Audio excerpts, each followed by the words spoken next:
ParliamentLive.tv.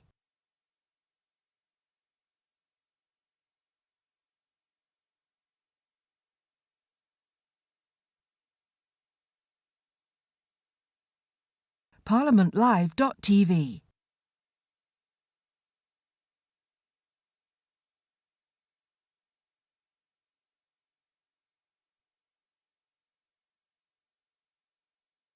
ParliamentLive.tv.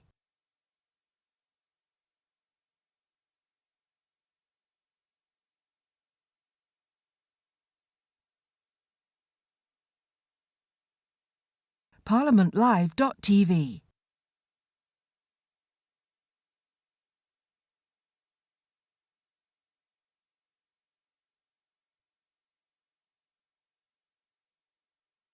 ParliamentLive.tv.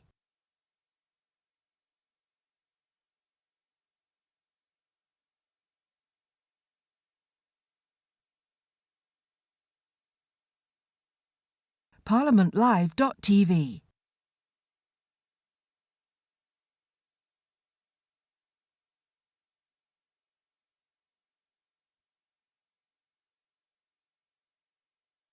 ParliamentLive.tv.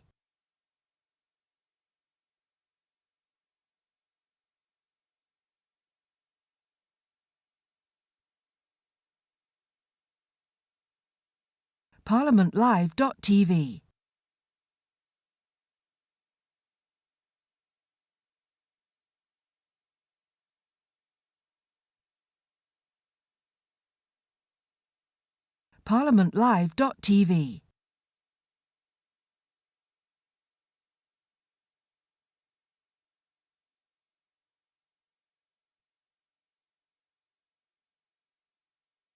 ParliamentLive.tv.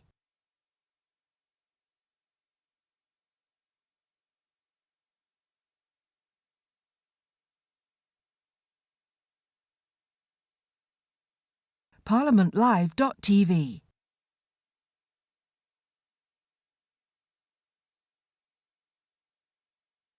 And this is an area where I'm constrained because if I go further on this, it will start to reveal the details of the investigation. That's fine, but on something that you said so far, you said that updates are provided. To whom are those updates provided? Are they provided to the Prime Minister? Yes. To anybody else? Via me, yes. Via you? Yep. Thank you very much. I'm going to go to my colleague David Jones, please. David. Thank you, Chairman. Mr. Case, you'll appreciate that the questions we're asking you now are in the light of a blog post that was published on Friday last week by Dominic Cummings, which I'm sure you've read. Is that right? Yes, sorry, yes, of course. Yeah. And in that blog post, Mr. Cummings refers to conversations that he had with you, apparently in circumstances where no one else was present. Do you accept the truth of what Mr. Cummings says in that regard?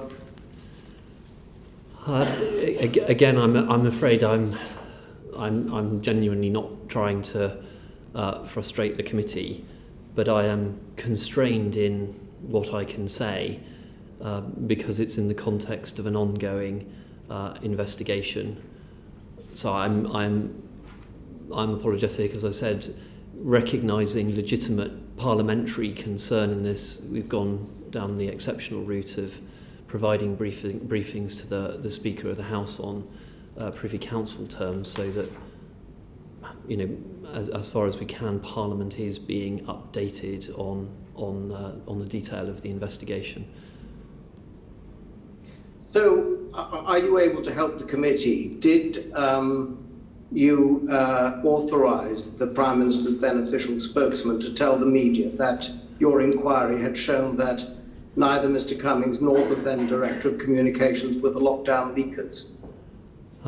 Again, I really am sympathetic to the committee, and I am not trying to frustrate, but this is drawing me into details of an ongoing investigation, which, for the reasons I've set out, I can't I can't go into in this setting, which is why we've taken the exceptional step of updating the Speaker of the House on Privy Council terms to make sure that at least the parliamentary authority is aware of the content and detail of the investigation. You made the point earlier that you didn't want to be unfair on anyone who was being investigated, but of course, if you were to simply confirm what I just put to you, you could immediately exclude both Mr. Cummings and the Director of Communications from the inquiry, couldn't you?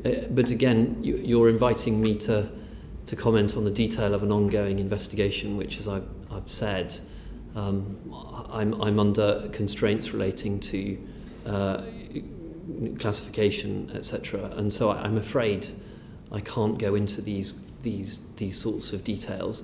But as I say, we've been updating the Speaker on the progress with this inquiry, and as soon as it's concluded, the Prime Minister's committed to setting out the conclusions for Parliament so that you will be able to see where we've got to. And did you give instructions to the official spokesman to confirm that neither Mr. Cummings nor the Director of Communications were the leakers? Again, I'm afraid, Mr.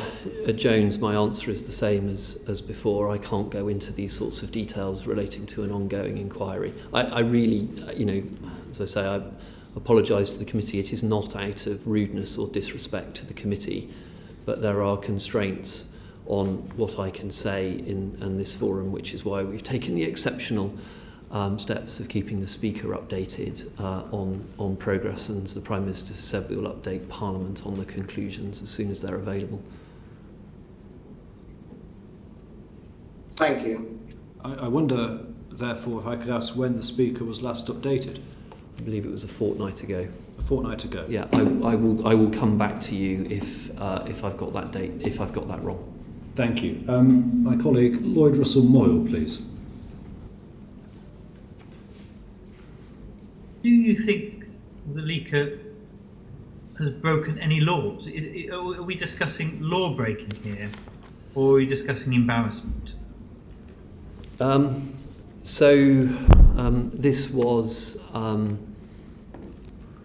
This was looked at as part of the gateway process, and it concluded that process involving the police and the Crown Prosecution Service, etc., concluded that this leak did not meet the thresholds for an offence under the Official Secrets Act or the offence of misconduct in public office.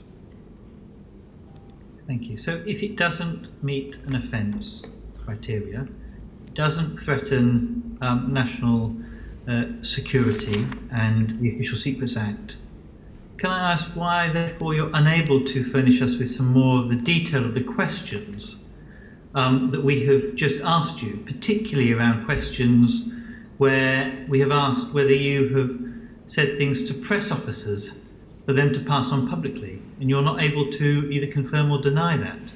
No, I mean... These are not legal matters anymore. So obviously, just because something isn't a criminal offence doesn't mean there aren't national security issues involved in the or classified matters, rather, I should say, very specifically in relation to how that investigation is conducted, and that's why I'm unable to comment. So are the national security services involved in this investigation? As you know, we have a long-standing policy of neither confirming or denying such things. Yeah. And I'm sorry, as I say, I recognise legitimate public and parliamentary interest in this, which is, as I say, why we've been updating the Speaker and why the Prime Minister is committed to setting out the conclusions of the investigation as soon as we can. Can I ask who has informed you that you cannot answer these questions? Yeah, so this is in collaboration with the government security group who own the processes. So the government security group have deemed that you're not allowed to answer any questions on any detail of this, or has there been certain parameters set?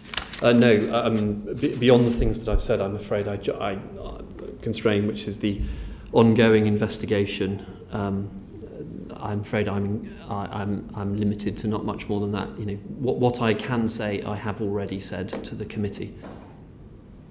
Okay. Look, I'll ask one more question. Conversations that you've had that are not about the investigation, but are conversations that you may have had to people like the press spokesperson. Why is that? Why are you unable to answer our questions on that? I'm not asking about the process of the investigation. I'm not asking how the investigation happens. But David Jones asked specific questions about conversations you'd had with a public press officer. Because those conversations are covered by the bounds of the investigation. Okay. Not entirely convinced, but thank you very much. As I said, I can only apologise to the committee again for these constraints I'm operating, and which is why we have, which is why, with the Prime Minister's permission, we've been updating the Speaker on Privy Council terms. I mean, I wonder if, and I don't want to put too much power in our chairman, but I do wonder if there is a case to be updating our chairman on in-camera kind of basis, because I think that this is not a parliamentary procedure issue per se. It is a internal scrutiny issue of the Cabinet Office. For no disrespect to the Speaker is not in charge of scrutiny of the functioning of the civil service. This committee is, and our chairman is.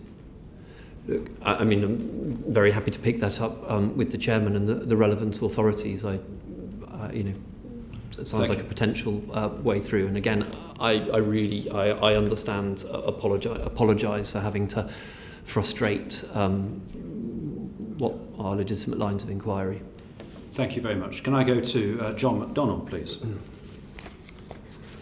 Mr. Case, you can understand our frustration because it's 5 months on, isn't it, since the beginning of this inquiry, so it hardly demonstrates some prioritisation of what is, or should be to you and others, a serious matter. And at the same time as the inquiry drags on, Number 10 spokespeople are able to issue statements tarnishing the name of others who are obviously subject to the inquiry themselves. I find it incredulous it's taken so long. However, you mentioned that the instigation of these inquiries is at the hands of the Prime Minister or a Permanent Secretary. Could I ask you, is there to be an inquiry into today's leakage of the alleged statement by the Prime Minister about thousands of bodies being piled high in the streets, or his preference to that rather than a lockdown? This isn't something I've looked at today. An investigation hasn't started, but that's something I'll have to take away, look into, discuss with the Prime Minister about whether it's something we need to conduct an investigation into. Will you have the authority to instigate that yourself? Yes, but I think it would be very unusual to instigate a leak inquiry without first consulting the Prime Minister. Well, you have the independence to do that after that consultation? Yes, if necessary, but in my experience, not ever, not ever needed. But that's for you to consider. That's a responsibility that you will have after your conversations with the Prime Minister, and you will consider it. Yes. Thank you. Thank you. Jackie Doyle-Price, I believe. Thank you, Chairman. I'd like to try and help you out a bit here, Mr. Case, because I think people watching these proceedings won't have very much confidence in leak inquiries on the basis of what we're hearing. But as you mentioned earlier, some of these leak inquiries are inevitably going to be complex. And to be frank, if I was wanting to leak information and I was one of limited number of people who had access to it, there are ways you could go to actually cover that up, and that is actually going through your networks of context. Now, I don't know if you've seen, but Robert Peston has this lunchtime published the details of the text that he received outlining this decision. And it's very, very clear that it's become third party. So when it comes to a leak of that kind, obviously you can look at the phones of the protagonists that were in the meeting, but what else do you do once you've drawn a blank at those? Because of course, the fact it's not on their phones doesn't mean they're not guilty of the leak. And I think, you know, what we're concerned about here in this committee is that at this length of time, why has there not been more progress? Is it not a priority? Again, I understand the you know, the point of the questioning. I can assure the committee, at no point has this investigation been in any way deprioritised. It's in the hands of professional investigators who have a range of tools and techniques at their disposal. You'll understand if I don't go into those in detail in open session, because that would prejudice future inquiries. But you know, I can assure you that this hasn't been deprioritised in any way. But as you know, as you picked up, these things are incredibly complicated, complex inquiries, usually with a range of threads to them. You know, lines of inquiries develop. Some of those get resolved. Some of them take a long time and patient work to resolve. I mean, a lot of this really is painstaking and patient work, and it's done by professional investigators. But the more, I guess, if we think back to recently, for example, when Gavin Williamson was dismissed because he was highlighted to be a suspect, that was actually a very obvious, that was a very quick investigation. But if somebody is being willfully malevolent and deliberately covering their tracks, clearly that's very more difficult to source. But the fact that we're still this many months on it, this is not actually a very good disincentive to bad behaviour, isn't it? Well, I mean, if people can see that leaks are happening with no, you know, no negative outcome for people doing it, the fact it's happened, I still see how we can maintain confidence in our existing government structures. Right? Do you feel that, I mean, obviously, setting aside the fact that the investigation is done by professionals, you know, do we really need to do more to make sure that people understand their obligations here? And that's not just ministers, but of course everybody who works with them, which seems to be an ever-growing number of people outside the normal civil service corps. So I'd sort of pick up a couple of points that you've made. I think that sense of frustration that you describe, that we are unable to catch more people responsible for leaks, is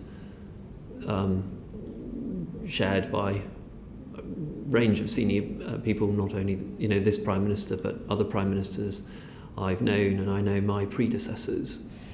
Of course, under the initial stages of this, that first level, the government security group, actually all the processes are voluntary. We do have, obviously, where it relates to employees, we're able to place clear obligations on employees to, to cooperate with inquiries, and of course where they don't, which is very rare, that in itself would be a sign of something unusual for somebody not to cooperate. But it's obviously only once you reach outside that employment context, it's only once you reach the thresholds for the police to become involved, you've actually got the powers to compel. I mean, obviously it's a matter for Parliament to decide what powers it's willing to give to authorities in government to conduct these, and you know, it's something that I know has been looked at several times. Or Sorry. sit down to the Prime Minister and set some very clear rules about ministerial behaviour, because the truth of the matter is that for the last decade, ministers have been going to cabinet meetings, and then we've been getting a blow-by-blow account of them in the newspapers. And once you have that established behaviour, which goes unchallenged, you are setting up a code of practice which enables people to say what they like to the press. So perhaps if I could invite you to comment, would you like to see greater discipline by Cabinet about all collective meetings where decisions are taken? And perhaps that could go some way to starting to set a new set of rules about how we govern our political culture. I agree with you that the culture is absolutely vital. I can assure you that cabinet ministers, officials, permanent and temporary, are very regularly reminded of their obligations, and I'm not sure they could be more clearly spelt out, including often reminding people of those at the beginnings of meetings. But I agree with the underpinning point in your question that this is a great deal to do with the culture, and valuing the integrity of government processes is vital. Thank you, Chair. Thank you, David Jones. Yes, just briefly, Mr. Case. I think I heard you rightly. You said, didn't you, that the last discussion with the Speaker on Privy Council terms was about a fortnight ago. Was that right? Yeah, that's my understanding. But I said if that wasn't correct, I'd come back. I mean, there have been a huge number of developments over the past 2 weeks, not least the publication by Dominic Cummings last Friday of his blog. Given that the communication with the Speaker appears to be the only extent to which Parliament is being kept informed of developments, don't you feel that there should be more regular discussions with the Speaker, and that certainly there should be discussions now that Mr. Cummings has published this article? Very happy to take that up with the Speaker, yeah, and provide a bang up-to-date update. And just briefly, can you remember a time when Downing Street has been more leaky? It's sort of quite a difficult comparison. I think if you go back through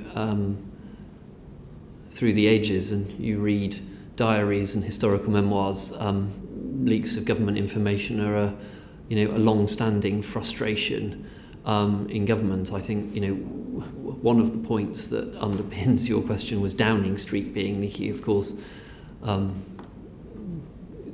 you would, as it were, not always proven that or even believe that Downing Street is the source of leaks. So there's one point underlying your question that I just pick up, but as I said before, do you dispute it? Has the leak not come from Downing Street? As I said, you're inviting me back to commenting on an ongoing investigation, which I'm afraid I can't do for the reasons set out. And I apologise. I can only apologise again for that, Mr. Chair. Karen Smith. Thank you. Mr. Case, you're the guardian of the propriety and ethics and civil service conduct in your role. Do you think it's acceptable that you come before this committee to discuss these matters, having been told that you can't discuss them? You're essentially pleading the fifth. Is that acceptable? As I said, I can only apologise to No, that's okay. Thanks for your apology, but is it acceptable? Well, yeah, I'm afraid it's necessary to protect the integrity of an ongoing investigation and the techniques involved. Okay. You said you spoke with the Speaker, or the officer spoke with the Speaker 2 weeks ago. I would need to check exactly when you were coming before this committee, but as Mr. Jones has said, given the events of the last 2 weeks, why at no stage did you think it would be reasonable or acceptable to write to the committee to set out what you were and were not prepared to talk to us about today? I'm not quite sure I understand the particular point about the. Well, the point is we are gathered weeks. and do work to scrutinise the Cabinet Office and your role, and we've spent nearly 40 minutes in a circle because you are not prepared to answer questions that you could have written to us previously and told us that that was the case.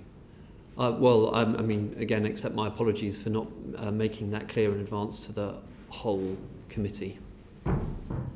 Thank you. Thank you, Chair. Just concluding on this, you mentioned, Mr. Case, that I think I inferred from one of your answers that you don't think the Official Secrets Act is up to scratch. Do you think we need a new one then to bring it up to date?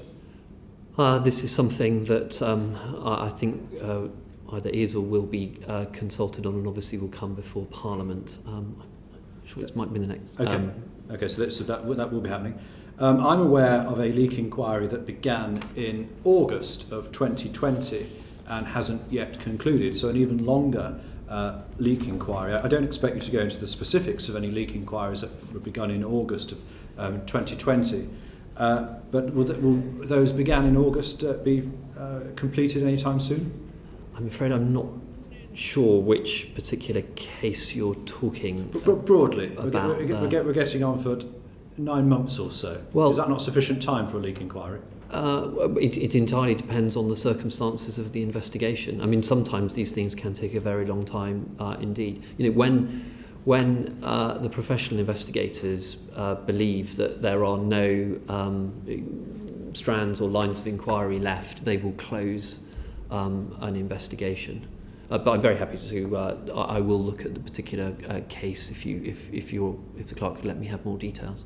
Thank you. Now, moving on, Lord Hayward listed one of the key roles of the Cabinet Secretary as, quotes, the guardian of propriety and ethics, ministerial and civil service conduct.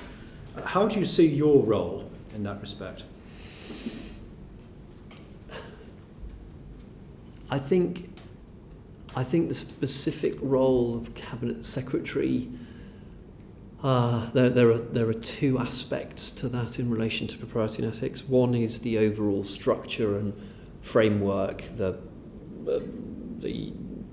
codes and what have you, often in support of the Prime Minister, to make sure the integrity of government is adequate. And then in extremis, the Cabinet Secretary would have a role in particular cases or casework that come up in relation to propriety and ethics.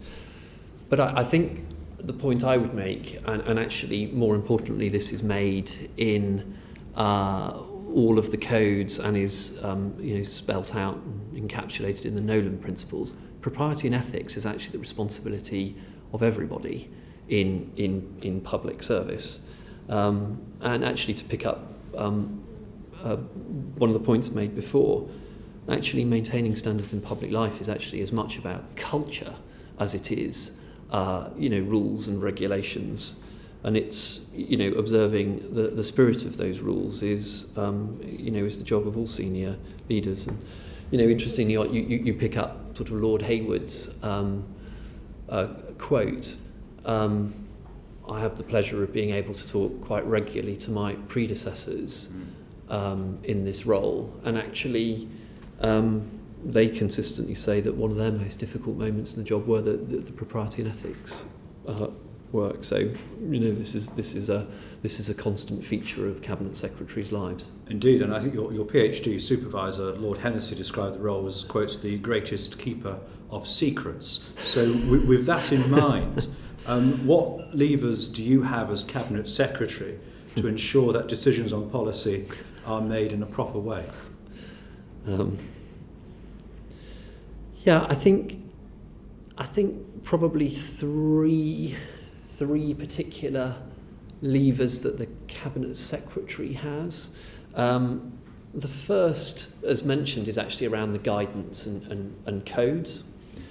The second is actually the civil service in the round is there to support ministers in decision taking to make sure they're properly done. So actually the way civil servants support ministers, their training, skills and what have you is important to support proper decision making. And then finally, I think the third area is obviously the Cabinet Secretary is responsible for advising the Prime Minister on the collective system of government and the operation of Cabinet government, which is there to make sure that decisions are made properly. Thank you. And Mr Tierney, if I can come to you, welcome to committee, and you met us early days in your post. We're very grateful to have you with us this afternoon. Now, I just wonder, given reports about the reasons that contributed perhaps to your predecessor's departure from the role, how concerned are you of having to tell ministers and indeed others no? Well, thank you, Mr Chairman. I'm not concerned by that at all.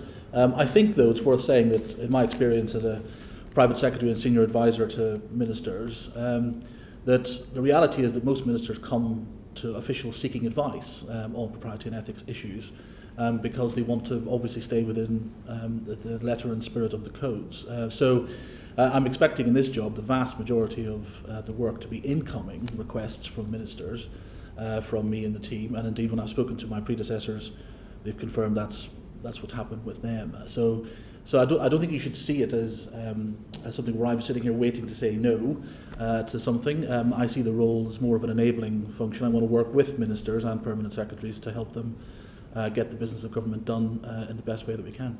Thank you. I'm going to move on and probably bring you back in, Mr Tierney, at some point, but I go to David Jones, please.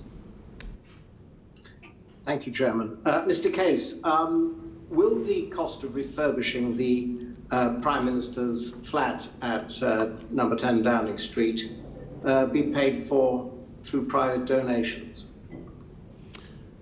Well, if helpful, I'm sort of willing to set out the for you the thinking on this set out so far. I mean, I won't go through sort of how Downing Street works in detail, but it's relevant to this. There are obviously working offices and staterooms, and then the residences. The working rooms, staterooms, etc. the refurbishment is funded through the normal Cabinet Office estates budget. The residences, for decades, have been there's been an annual allowance of up to £30,000 a year from the public purse to support the Prime Minister of the day in contributing to the costs of refurbishing the residence. Any costs beyond that are met by Prime Ministers privately. We on the question of a trust, there's work been going on this for more than 12 months on this idea. It was actually work that was begun under Darren and my predecessors. I don't know whether you know, but Chequers and Dorneywood are actually supported by trusts, one a trust and one a charitable trust, and actually equivalent buildings around the world, like the White House, I understand, is supported by a trust. No Downing Street Trust currently exists. Work was begun last spring, and Lord Brownlow agreed to be chair of a putative trust. There was work done to identify cross-party potential trustees. On the trust itself, when I became aware of this earlier this year, along with Alex Chisholm, the accounting officer for the Cabinet Office, although other officials have been working on it before, we've actually been looking at this question in much more detail of how a trust could work. As I say, building on the models from elsewhere. It's safe to say this is a genuinely complicated legal policy propriety issue and questions for government and for the Charity Commission, who would regulate the operation of a charitable trust. I think there are two areas that I would pick out. Forgive me for being rude, Mr. Case, but in terms of answering Mr. Jones's question, so I was just going to come on to the donor. Would be most helpful if you do so. Yeah. Thank you. So, I mean, the first thing I'd say is that a charitable trust can't cover private areas of Downing Street. So it's clear that can't be done. The second... Sorry, forgive me, just interrupting there. You say that a charitable trust can't cover private areas of Downing Street. I think we understand that. But in any event, as I understand it, there's no such trust in being yet, is there? Correct. As I was saying, this is one of the things that's being explored, yes. the trust. And so if you recall, my question was essentially, are any private donations being used to pay the cost of refurbishing the Prime Minister's flat in Downing Street?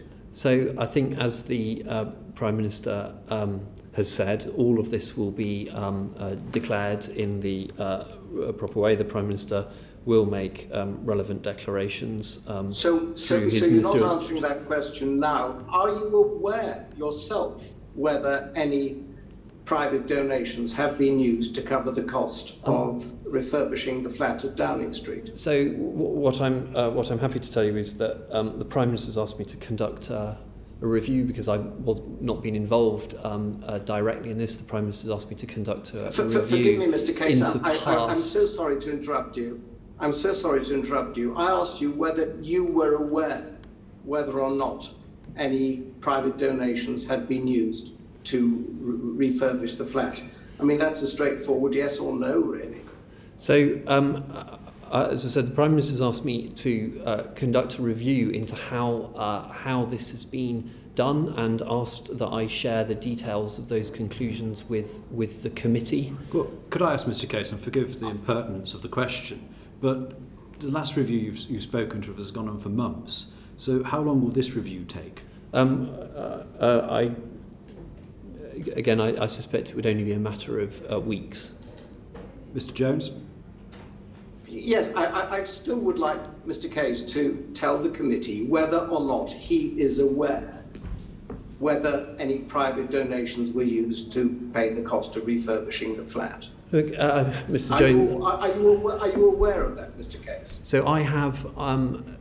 I do not have all of the facts and details at my disposal on this, which is why the Prime Minister's asked me to conduct this review, and as I said, set out those conclusions for the committee. That's absolutely fine. So you don't have all those details. Could you tell us what propriety issues fall to be considered in relation to this? Yes, absolutely. I think there are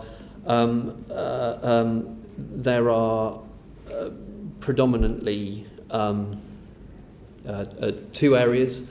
The first is the making sure that any donations obviously are sound from a propriety point of view, making sure that donations aren't being used to sort of seek preferment or such. And then the second point is ensuring that such donations are declared in the proper way, which I know the Prime Minister is committed to doing in relation to his own declaration of the Register of Ministerial Interests. And that's the sort of detail I'll need to get back to the committee on through this review. Thank you for that. So just again, to be absolutely clear, you've indicated that there is no charitable trust in existence to cover the cost of maintenance and refurbishment of the flat. Is it the case, therefore, that any such donations, if there are any, would be political donations? I can't answer that question today. I don't have all of those details. That's one of the things I'll have to look at as part of this process the Prime Minister's asked me to do, and I'm happy to set those out in writing for the committee. Well, it's been reported that the Electoral Commission are investigating this issue. Is that right? So, as I understand it, there is an ongoing conversation between the Electoral Commission and CCHQ, but obviously that's not a matter for civil servants or the government. So I'm not cited on the detail of those conversations, Mr. Jones. Thank you very much, Mr. Case. You've known you've been coming to this committee, for which we're grateful, for some weeks now.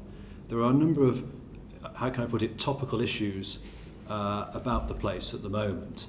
One of which is the vexed question of a flat's refurbishment. I'm surprised that you haven't been better furnished with the answers to give to the committee. Has no conversation taken place between yourself and others as to what on earth, is this a storm in a teacup, or is it more serious? I'm surprised you haven't been briefed further. So what I really want to avoid doing, Mr. Chair, is actually misleading the committee in any way by giving you partial insights. The Prime Minister's asked me to do this review, which I will do, and as I said, he's asked me to share those conclusions with you. And you will be able to set the date for the publication, or at least writing to us, because it'll be review beyond your terms, will it not? Yes, absolutely. So have you done so yet? How long do you think this will take? No, but I will do. I'll come back to you, Mr. Chairman, as soon as I can with the timescale for this. Thank you. Mr. MacDonald, please. I don't wish to be rude, Mr. Case, but this is coming across like a badly scripted version of Yes Minister. Let me just ask you one thing. Could you at least provide us within a limited period of time, say a week, of the information about what advice the Prime Minister was given and by whom about the propriety issues of the flat refurbishment being funded by party political donations? If we could have just the trail of when the Prime Minister was advised and by whom, it would be very helpful. If we could have that quickly, shouldn't require a detailed review or time-consuming review. We could simply have that would be very helpful. Yeah, I'm very happy to do that, Mr. MacDonald. Thank you. Ronnie Cowan, please.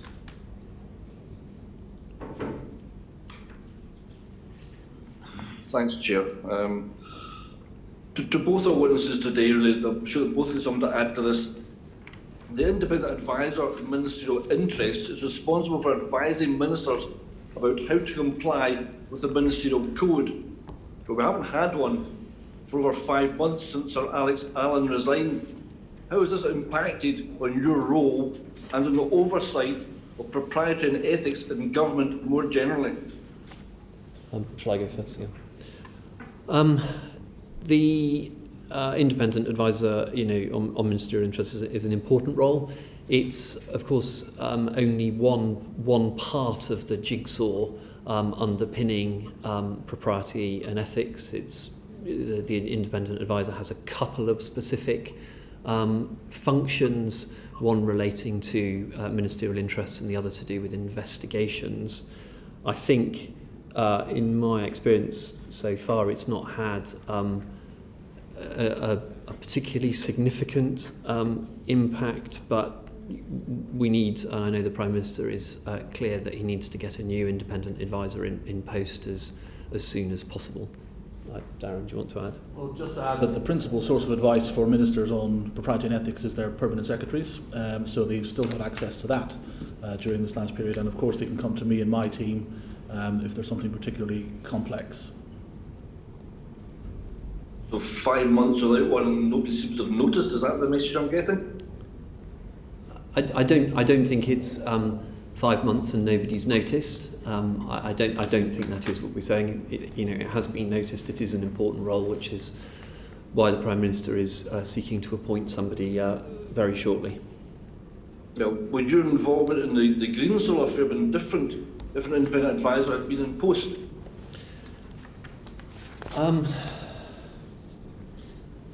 I think it's an interesting question. I think actually the majority of issues to do with the Greensill affair have actually related to a former government, not current ministers, which wouldn't have been something for the independent advisor. I think actually under any circumstances, given the scale of issues that have come up through the revelations, I think it certainly would have taken a good deal of our time under any circumstances. But I don't think the independent advisor would have been particularly involved. It's one of those things that requires a bespoke process, which is why the Prime Minister has asked Nigel Boardman to conduct a review, and I know this committee and the Treasury Select Committee are also looking into this. Anything you want to? Nothing else. Sorry. So you mentioned the recruitment of the independent advisors ongoing, but we were told this last December. Michael Gove told us that the recruitment for Sir Alex's successor was underway. underway. So do we know how far this has gone down, or when should we expect an announcement? Very shortly. The Prime Minister is in the final stages of discussions with the leading candidate, so I hope we'll be able to announce very shortly. Weeks rather than months? I mean, I hope days rather than weeks, but don't hold me to that. We're making progress then. So, given the circumstances under which Sir Alex departed, are you worried that his successor will maybe lack public confidence? I mean, Darren may want to comment on this too. But I mean, it's always been a tough job, given the role. You know, it is an important one. It has to be done by somebody of sufficient independence, and absolutely vital that the independent advisor can command public confidence. I think that's why getting the right criteria, the right person, the right terms of reference is so important. Darren, do you want to? Nothing else to add. I agree with you. The criteria was the important element. Thank you, Mr. Cowan. Can I go to Lloyd Russell Moyle, please?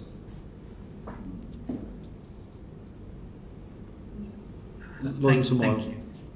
Thank you. The independent advisor is appointed by the Prime Minister. Seeing that it was the Prime Minister's inaction that led to the last advisor feeling like he had to leave, and we've now seen the Prime Minister texting friends about tax reforms in the UK so they can come back and not pay their taxes, or, you know, kind of even some of the stuff in the front pages today. Is it important that there is a role for other people other than the Prime Minister in the recruitment process? And what is your role in that recruitment? As you say, this is a direct appointment for the Prime Minister. I mean, Darren can add, but we've had sort of three aspects to our role in this. First is developing the criteria for the role. I mean, in HR speak, the sort of the person specification, the sorts of characteristics you're looking for. Drawing up we've also been involved in drawing up a short list of candidates for the Prime Minister. And then we've been involved in supporting the Prime Minister in the remit of the job. Anything you want to? Just possibly to add what the criteria were. So there was integrity and independence that we were seeking, expertise and experience, both of government and the Constitution, and someone who could command the trust of the Prime Minister of the day. Okay, so are you saying that there is a preferred candidate that the Prime Minister is considering as we speak? Correct. Thank you. Lloyd Russell Moyle. And that preferred candidate is someone that you have put forward? Yeah, we put forward a short list to the Prime Minister, discussed that with him, and he's then gone for a preferred candidate from that list. I mean, committee would like to conduct a pre-appointment hearing with that preferred candidate. Can you undertake to ensure that happens? I mean, obviously it couldn't be a pre-appointment hearing as such because it's a prime ministerial appointment, but I know that Sir Alex came before this committee early in his tenure, and we will encourage the same of the new independent advisor. Do you think it's appropriate that this is a prime ministerial appointment? I think it is. It stems from the constitutional reality of how ministers are appointed. Under the royal prerogative, ministers are appointed on the advice of the Prime Minister. Is the Prime Minister not also responsible for ensuring that they fulfil the standards that the independent advisor is meant to be laying down? Everybody in government is responsible for upholding the standards in public life. Sorry, have I misunderstood your point?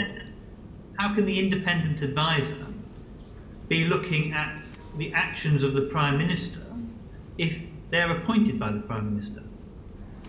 Well, I think that is perfectly possible when you've got an individual in place who meets the sort of criteria that Darren has set out, somebody who's capable of, and actually earlier question, capable of commanding public confidence, that person would have the authority, by their very nature to raise with the Prime Minister questions, I think. Okay. Yeah, and you're confident. Sorry, Mr. Russell-Moore. Mr. Case, you're confident. I'll go if I may. You're confident the person that has been recommended to the Prime Minister is such a character. Yes, I mean we wouldn't have put the person on the shortlist if we didn't believe that. Thank you, Mr. Russell-Moore. So Alec had to resign because the Prime Minister refused to uphold his advice. So what additionally will this candidate have to prevent the Prime Minister running roughshod over them? So actually, as part of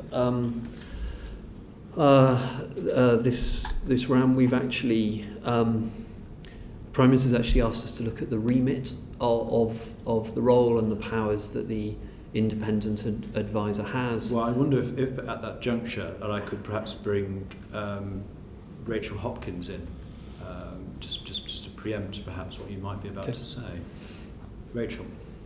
And thank you, Chair. And it's just to build on what Lord Evans, the Chair of the Committee on Standards and Public Life, who's written to the Prime Minister suggesting that, amongst other things, the independent advisor be empowered to initiate their own inquiries into alleged breaches in the ministerial codes. So is this part of that, is this a change that you would welcome?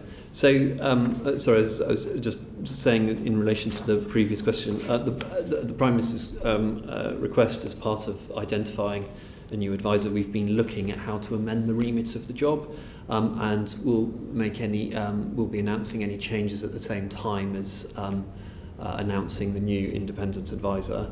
Of course, those changes are ultimately a decision for the PM, but I know he's been paying close regard to the letter that you refer to, Lord Evans's letter, and I myself have been in discussion with Lord Evans about how the remit and how the role might work.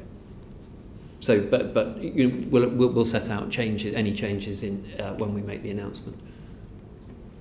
And I just, if I may, Chair, push on that question about your views on whether it's a positive thing that the independent advisor could initiate their own investigations, mainly drawing on the fact that at current times it's the Prime Minister who decides whether to investigate others. And I'm interested whether that means that he is immune from being investigated unless there's an independent advisor with their own remit to be able to investigate the Prime Minister. Yeah, look, there are. I mean, this is one of the key changes to make that was brought out in Lord Evans' letter. I think it has to come to the point you're making. I think it has merit to it. Precisely how it works, I think, is something.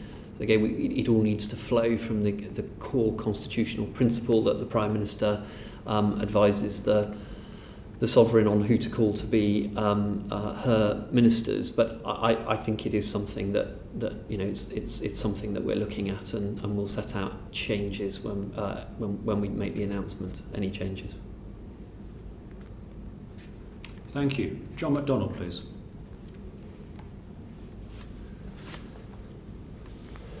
Thank you, Chair. Mr. Tierney, when the Chair of the committee asked you about were you concerned about your own position if you were challenging ministers, basically, you answered very firmly no. But it goes beyond that. How proactive a role do you and does the Propriety and Ethics team take, for example, in relation to the enforcement of the ministerial code? Just how do you trigger action? What is the circumstances in which you would do that? And I just give these examples because I'm a bit mystified at the moment why there hasn't been more proactive engagement from yourself and your team. We've had the examples, I just give these examples. We've had the Chancellor of the Exchequer, his text being published where he's been pushing civil servants to act after private lobbying. We've had, in terms of donations to the Conservative Party, a number of firms where their donation to the Conservative Party is reported at least on a ratio of 10-1 with contracts. We've had the Secretary of State for Health admit belatedly that he's related to someone who's received the contract. And then we've had the Ministerial Register of Interests delayed some considerable time. Surely some of that would have triggered you into action, wouldn't it, if you had been proactive? So I think the first thing is that we don't just wait for stuff to come to us, although, as I said earlier, the vast majority of our casework comes from ministers proactively seeking advice up front. I think it's important, though, the ministerial code is clear that it's for ministers to satisfy themselves that they are following the ministerial code. It's even more explicit that it's not for the Cabinet Secretary or I to police the code. That's for ministers, and then the ultimate arbiter of ministerial conduct is the Prime Minister. That said, we don't just sit there and let things go by. We will get involved in specific cases when we see them as necessary or at the request of the Prime Minister. Well, you provide advice, Mr. Tierney. On any of those instances, have you provided advice? I don't think I want to get into individual cases, if that's okay with the committee.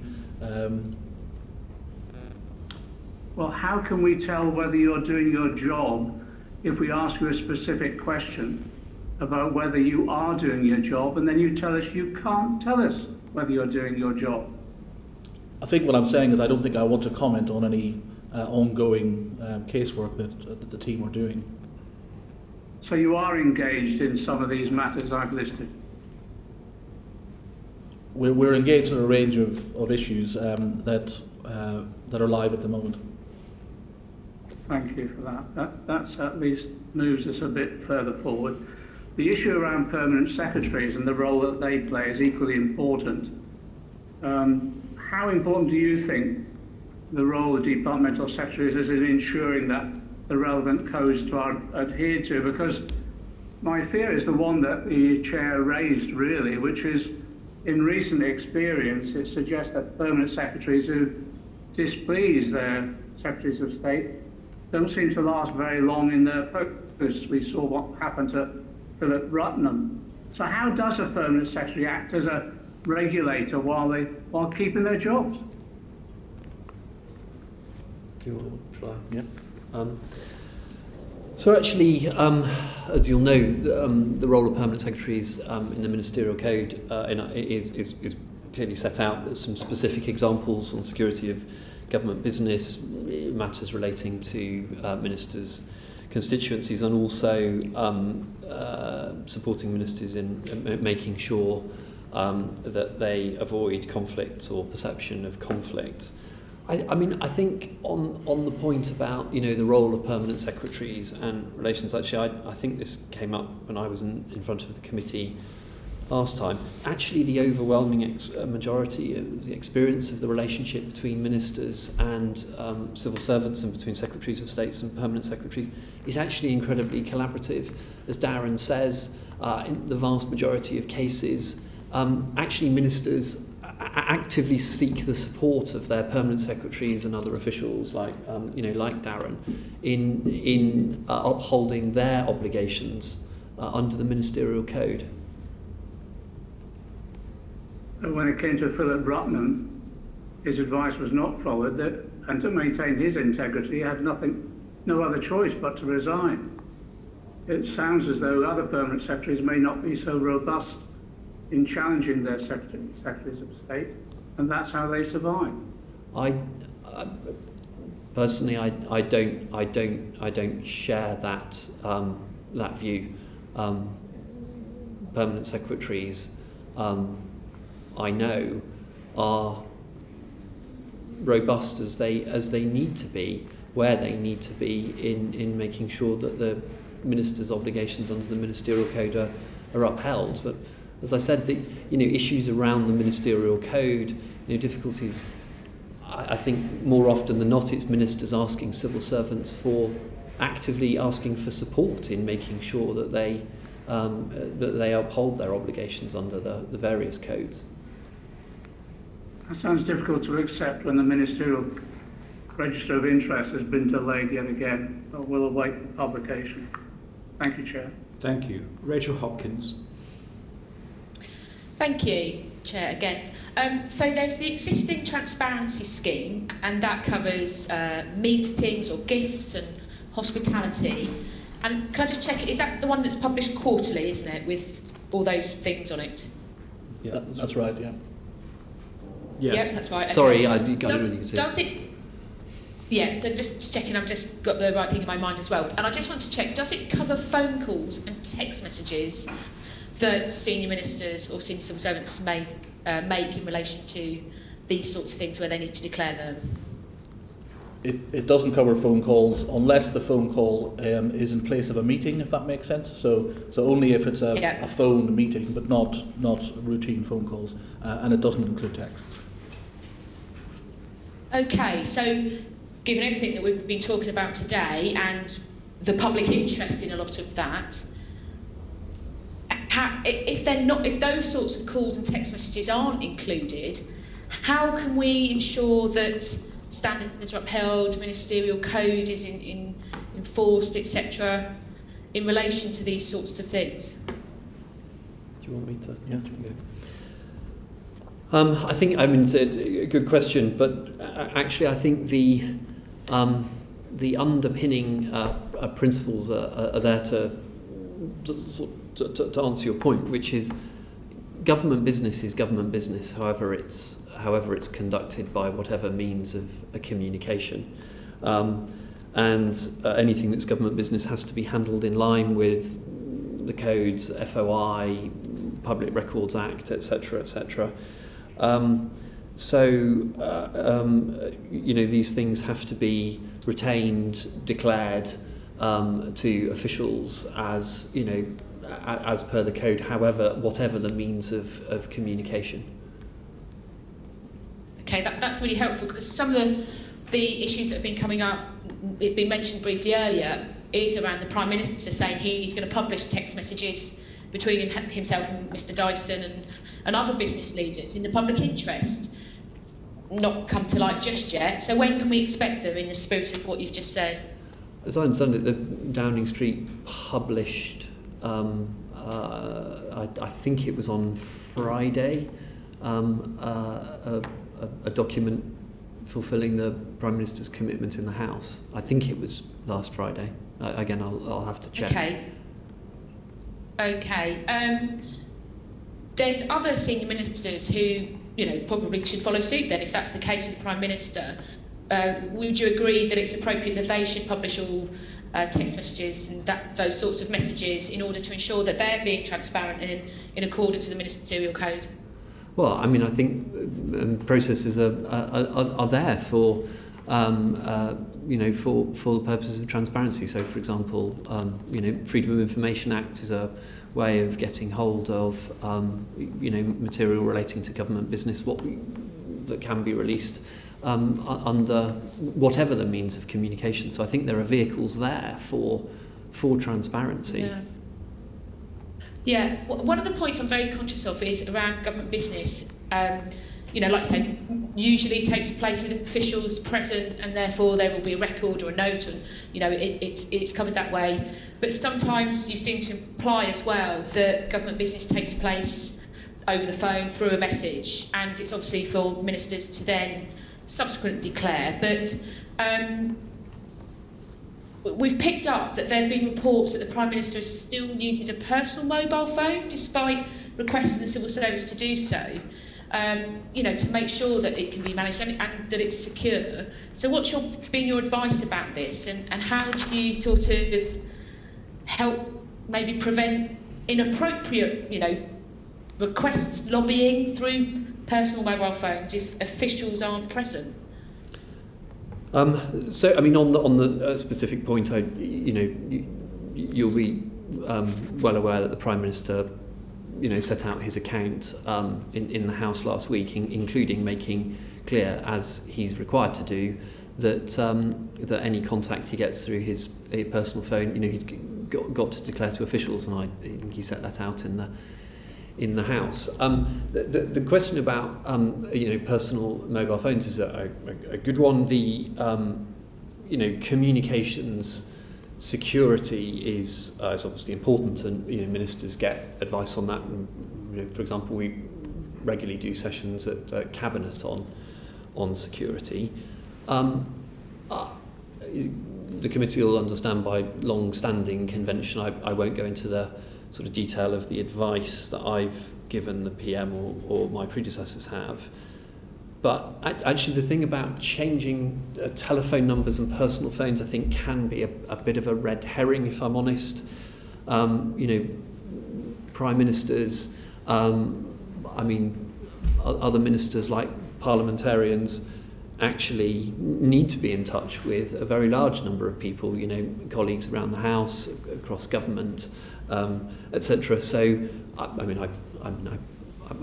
won't invite you to comment, but I think most parliamentarians, the reality is your telephone number would become quite widely known just because of how you have to do your business. So, the question is how do you protect overall security, and there's a range of measures on that.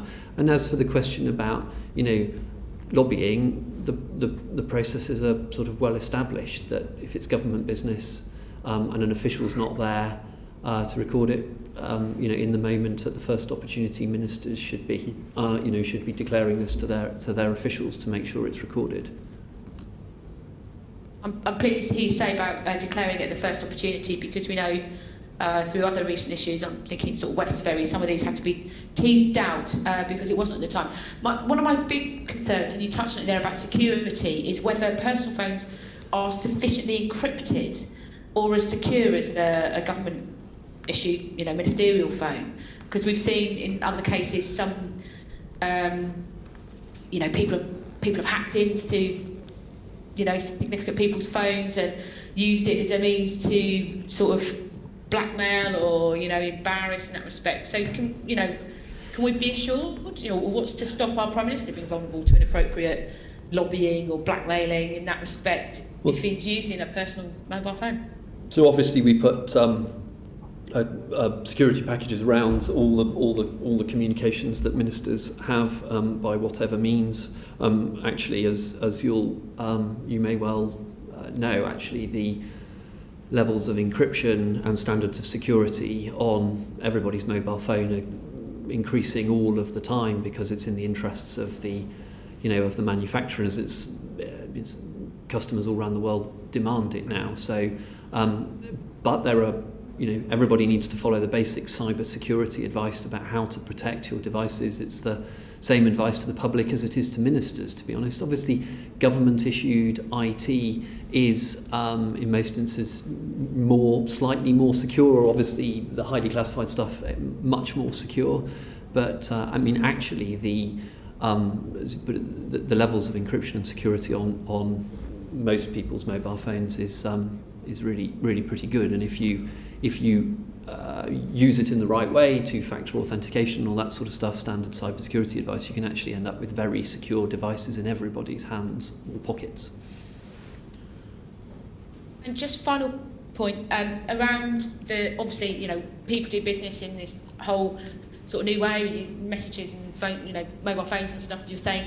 Is the ministerial code suitably robust in relation to all this more technological communication methods?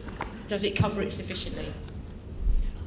A good question. I think I come back to my point before, which is actually the principles are there that underpin this, which is if it's government business, it's government business, and needs to be declared and recorded in the proper ways, and that's set out on the ministerial code. I think. I can't think that technology fundamentally changes the requirements. It's a means of communication that's changing rather than the fundamentals of needing to maintain, recording of public government business. Sorry. Okay, thank you, Chair. Thank you. We're going to move on now to look at the Greensill episode and to open questions on that to my colleague David Jones. Thank you, Chairman. Mr. Case, was Lex Greensill employed as a special advisor at Downing Street? Before I go on, the answer to your question is he wasn't employed as a special advisor, but if I may, just at the outset, we know the committee's looking into this, and we're here to help as much as we can on that. As you know, the PM set up the Boardman review. So what we'll do today is give you as many of the facts as we've got.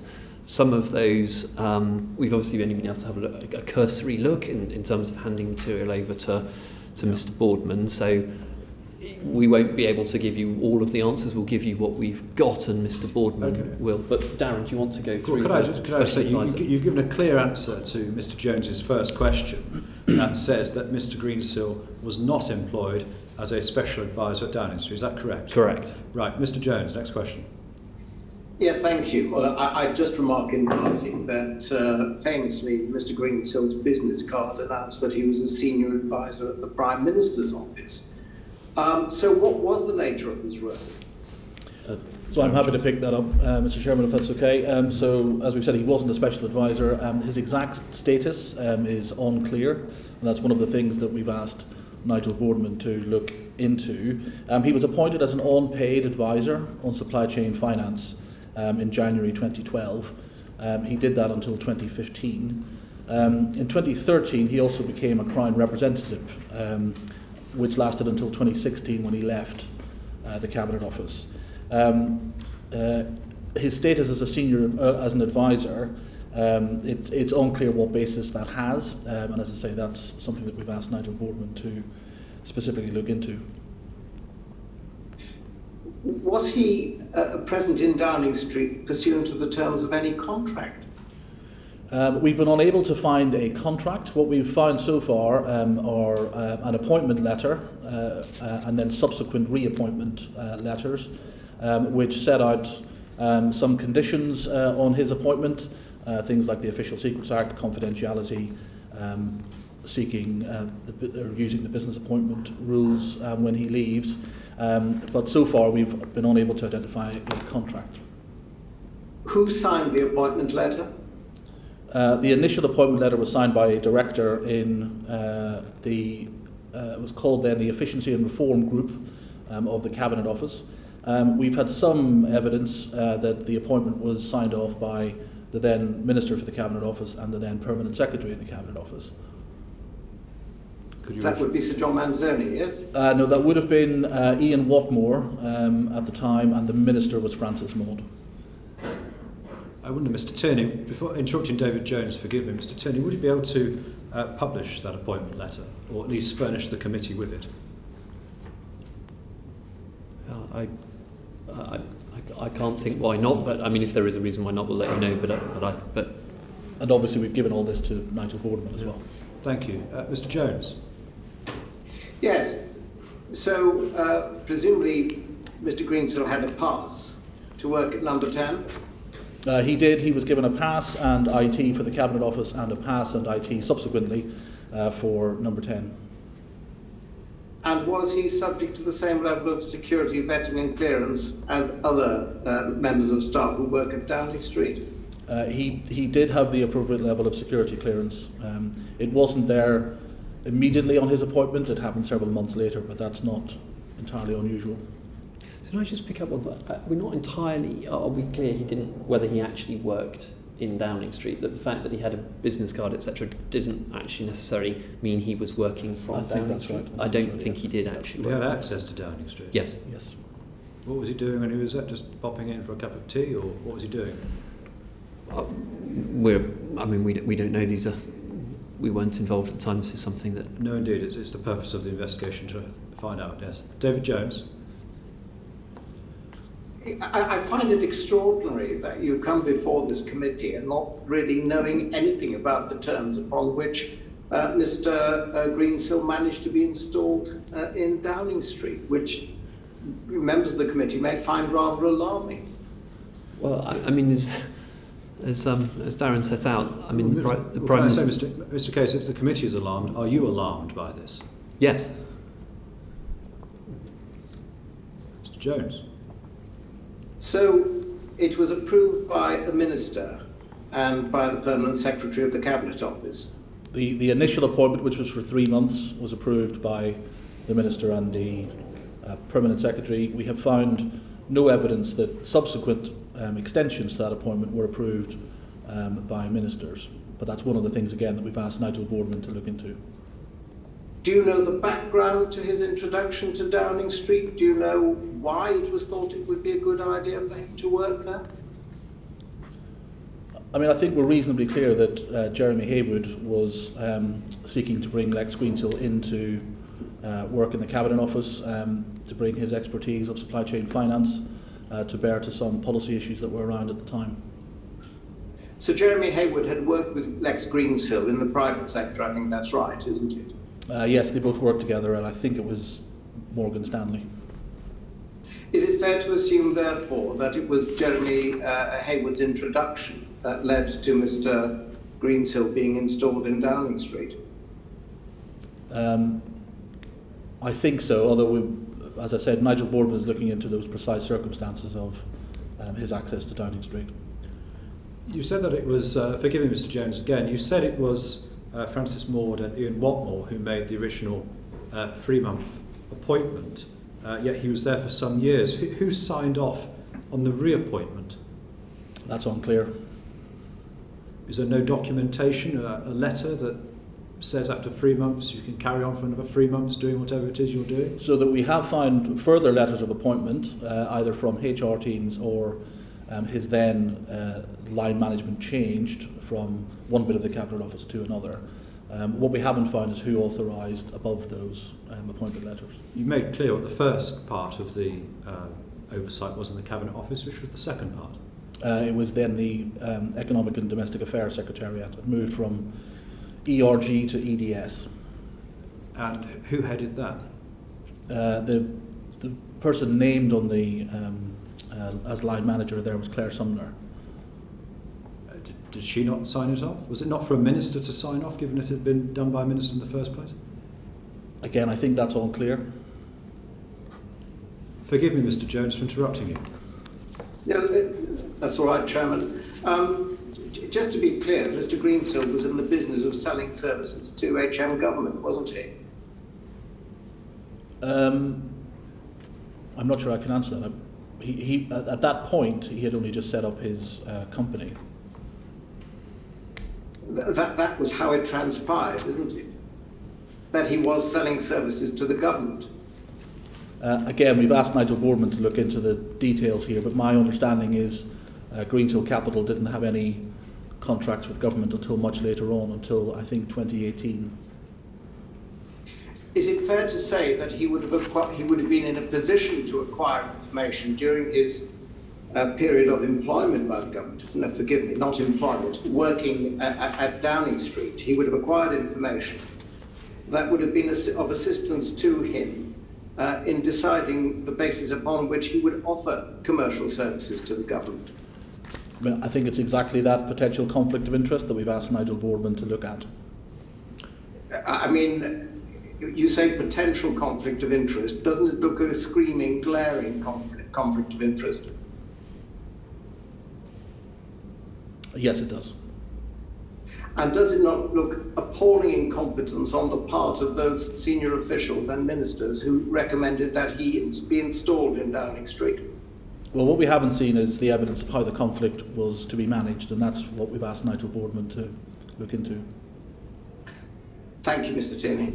I wonder, Mr Case, on one of the specific areas of alleged conflicts of interest with Mr Greensill, are you aware that Greensill's contract with the NHS was open to competitive tender? I'm not aware. I don't have that detail. I don't. No, sorry, not something that I'm familiar with. I assume, therefore, but the Boardman review will be looking at that. Yes, of course it will. All of these questions are ones that we've asked. The Prime Minister's asked Mr Boardman to look at. Thank you. John Stevenson, please. Thank you, Chair. Mr Case, are there people working in government who are not paid by government? And if so, how many are there? So are there people working in government who aren't paid by government. So unpaid advisors, yes, there will be people who've got unpaid advisor status. I would think. Do you have any indication of how many there are then? I'm afraid I don't know. It would be something we very happily look into and come back to you on that. I mean, I'm not aware of. You'll confirm to the committee how many that there are. I mean, as much as we can determine. I mean, I don't think there's anybody who will be in a similar position to Lex Greensill, but there may be other unpaid advisors in government, and we can set those out. Confirm to the committee. Thank you. Are these individuals then subject to the same regulatory regime that those who are employed, who are paid by the civil service? Are they covered by the same regulatory regime? Do you want to do this? So if status? Yeah. So if they're employed as civil servants, then they will be. So ministers can make direct appointments, and they will be civil servants, and they'll be subject to the code in the normal way. So if they're not civil servants, they're not covered by the same regime. Is that correct? If they're not civil, so if they're a special advisor, they have their own code. If they sit on the board of a department or a non-executive, there's a separate code that governs their conduct as well. Okay, would they be included in the register of special advisors? No, to be a special advisor, it's quite a distinct process. They have a particular legal status under the Constitutional Reform and Governance Act, and we keep a register of who the special advisors are. So how then can we find out exactly who they are? What list are they published? I'm not sure that there is a separate list for direct appointments. So potentially there are unpaid advisors to government that we have absolutely no idea about being able to ascertain who they are. I mean, I think potentially yes, but I'm not, like, as the Cabinet Secretary said, I don't imagine you're going to find very many of them who don't, no, it doesn't matter already fit if there are only 2 or 3, but they could be influencing government in a way that I think we should be aware of. Would you agree? These are, I mean, very good questions, and I'd like to take them away and come back with the assurance that we can give you, or if we can't give you the assurance, what we're going to do about it. Right, so you'll give us a list of who they are and how we can get a published list of their as individuals. Fine. Just final question. What do you do with people who are seconded into government? Are they treated like contractors, or how are they dealt with?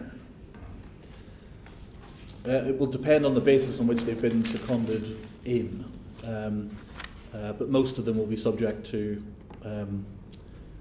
ongoing kind of duties of confidentiality and the like.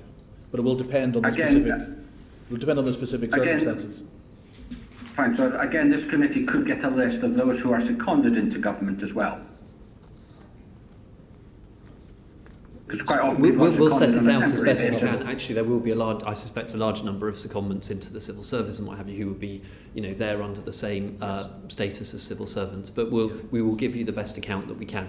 Thank you. Just very quickly, thank you, John. Lloyd Russell-Moyle, please. Do you think it's acceptable that there are effectively some people advising government, however small numbers, there is no record of that you can easily get to, and that seem to be covered by no guidelines and standards? I mean, I think the point is we don't have that list, but obviously we do require. No, I don't care about the list. I want to know whether you think it is acceptable that is the practice that is proliferated. I mean, I don't believe it is proliferated. Clear obligation on. That 1 or 2 cases of that case have happened. So, for me, I can't explain the Greensill case. I'm not asking you to explain. I'm asking you whether you think it's an acceptable standard of practice. You are the head of the civil service. So, I don't think it's acceptable. I don't believe it is, it is a common practice. I certainly don't think there's anything happening at the moment that's the equivalent. And of course, that's why we ask permanent secretaries and others who are in charge of department senior officials. All of these responsibilities are delegated, of course, down to them. Thank you very much. Will you be asking your permanent secretaries to ensure that this doesn't happen in the future? Yes, of course. I mean, that obligation is already clear about on them, and we've discussed it obviously at length in the context of the Greensill When was that obligation made clear to them? Well, actually, the sound management of their departments set out in Civil Service Management Code, managing public money. It's all already clear. But obviously, we've been discussing the implications and consequences. They're unpaid advisors, so it's not about managing public money, is it? No, but the principles around managing public money would, and under the Civil Service Management Code, are all there, and they would apply in terms of how you oversee these appointments and manage them. So, if you say that these appointments, it was always clear that these appointments were unacceptable, do you believe that then previous permanent secretaries and cabinet secretaries have dropped the ball and done things that were unacceptable, or allowed unacceptable things to happen? Look, there are things that happened under Greensill that we at the moment, we can't explain. There looked like there were, conflicts, and we're not clear how they were managed. I'm talking about the appointment of unpaid advisors that then are not recorded anywhere within the system. So, agree that there doesn't appear to have been, certainly from our cursory thing and look, and of course Nigel Boardman will go into the detail. We can't see the evidence that you're looking for. We haven't been able to see it. That doesn't look right. But equally, Mr. Boardman will go through this in detail, and there may be things that he can discover and bring forward that shows that these things were there, but we haven't seen them at the moment. Okay. Well, let's hope something comes to light. Thank you very much. Now, Mr. Case, thank you for writing to me earlier today with the outcome of the audit you conducted into civil servants, perhaps with second jobs. Could you perhaps just give me a very brief overview and express any concerns that you have as a result of that audit? Yep, of course. So as set out in the letter, no instances of senior civil servants holding outside interests that conflict with their, or considered to conflict with their roles or obligations under the code. There are fewer than 100 senior civil servants who hold paid employment outside the public sector alongside their civil service role, but these are roles like tutoring and yoga instructors and sports instructors, and those have all been considered by permanent secretaries and concluded that then there's no conflict with obligations under the code. I think in terms of conclusions, as I set out in the letter, there are some things that we need to tighten up. So I think we need to get greater consistency across departments about how outside interests are managed, and there's a range of things that I've set out in my letter to you, Mr. Chair, about declarations being done on at least an annual basis, including nil returns, declaring as you go. But then I think the really important steps are the assurance around that, so asking departmental audit and risk committees to provide assurance, setting more out in annual report and accounts, providing annual returns to the Cabinet Office. And I'm also looking at any new structures that we need to monitor the overall position and look at any particular cases. But before doing that, I'm obviously waiting for Nigel Boardman to conclude his review, because those would be the sorts of recommendations I'd want to incorporate. Thank you. And in terms of those structures, of course, one of the key ones is ACABA, the Advisory Committee on Business Appointments. And have you made the same observation that I have, that perhaps senior civil servants are given titles such as director rather than more senior titles, so that they avoid the scrutiny of ACABA when they come to leave their office? I'm not sure of the instances you're talking about, but I'm very happy to look at any particular instances. And so, for example, they would be paid far more on the pay scale. Their responsibilities would be more extensive than the run-of-the-mill director role, and yet they'd be given that title because it seems to me to be the title that matters if a senior civil servant is considered by ACABA, rather than their remit and previous remuneration. Apologies, I didn't catch the point first time round. So yeah, I mean ACABA is determined by a grade. It's directors general and permanent secretaries, as you're suggesting. You have to go through ACABA. Of course, exactly the same principles have to be applied, but they're done at a departmental level. So instead of going to ACABA, it's permanent secretaries who have to apply the same rules to those below Director General. But they're quite senior roles and quite extensive Yes. responsibilities, Yes. and indeed the cases for conflict of interest are sometimes quite apparent. The one advantage, I suppose, of the ACABA process is at least the nicely worded letters are put in the public domain. There's no such public scrutiny for those decisions made by permanent secretaries, is there? Yeah, I mean it's a good point, and I think Lord Pickles may have mentioned to the committee, we've been working with ACABA for the last few months on some reforms that may be made, and obviously we'll now need to incorporate conclusions from the Boardman process in that. But I think I think this is an area where reform is required, but we need to we need to move in an informed way. Can I just check on my colleague John Stevenson, if you indicate you wish to come in with a supplementary question? I'm fine, thank you, Chair. In which case we'll go to David Jones. Thank you, Chairman. Mr. Case, Mr. Bill Cruthers was a senior civil servant who was permitted to work simultaneously with Greensill. That's right, isn't it? Yes, that's correct. And what was his role in the civil service at that time? I'm going to have to go to. I think he was the Chief Procurement Officer. Okay, Chief Procurement Officer. So the position is that the government's Chief Procurement Officer was permitted to work simultaneously with an organisation whose business was selling services to the government. Is that correct? I mean, as we understand, that's what it looked like, which I think is, you would agree, looked like a pretty extraordinary set of circumstances. It does look extraordinary, and what I'd like to know is who actually approved this arrangement. On